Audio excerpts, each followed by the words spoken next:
Hi, Dr. Joe here, talking about L-arginine use after a heart attack. This keeps coming up, and I've written about it maybe 10 times, but here's one more. I have used L-arginine after heart attacks virtually as soon as people would leave the hospital since about 1991.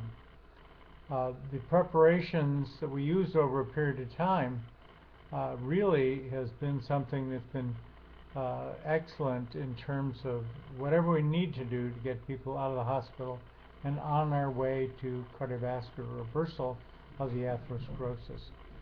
How then does this Johns Hopkins article that keeps coming back and forth, January 4th, 2006, arrive to the opposite conclusions? And as I've said before, first of all, it was a cardiovascular group that was running this, and the only comment they made about diabetes control was it was excellent. One line.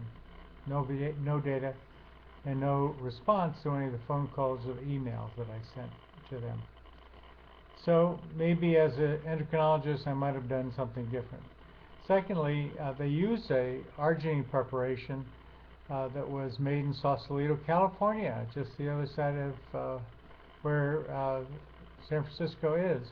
And it had gone out of business by the time the article was published, so we had no idea as to anything about whether it was a good preparation, appropriate, or whatever. So that's something that wasn't really good.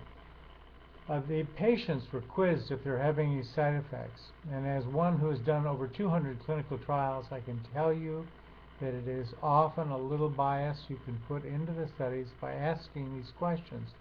The questions would be, you sure you're not having any diarrhea, not any cramping, not even a little bit? And then the patient says, well, maybe a little bit.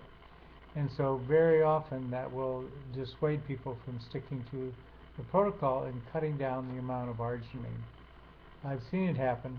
It may have been, I have no idea.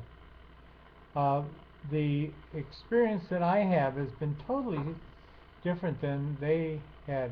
We have had, and as I said before, no admissions in 19 years, and we've been able to get people out of the hospital faster when we're working in the hospital, and enabled a lot of other people to rapidly return to strength and reverse all the raw parts of the arterial process that are interfered with stents or bypasses. So we know that this will continue, and my good friend John Cook also has had similar experiences using just arginine. Actually, just arginine only lasts a few minutes, so it's lucky that we had any good thing that we could learn about it. It's good that the Nobel laureates were able to find this out with such a short-acting preparation. But remember, they were the ones who said, use L-citrulline. It'll make it a longer-lasting product. Indeed, it's about 24 to 36 hours. That's what makes it so successful, not just a little thing that lasts a few minutes, basically. So all these things are poorly done studies in my estimation. They portray the problems of L-arginine, the dangers. And these are what we call the sort of the pseudoscience that's done by very reputable people, but they're made to discredit other new products, other rivals, other natural products. It can really do a lot to help people very much. The NIH has talked about this recently.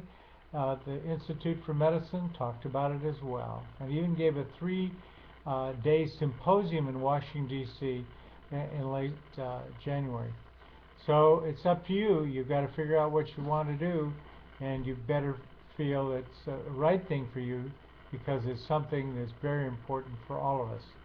It's your time.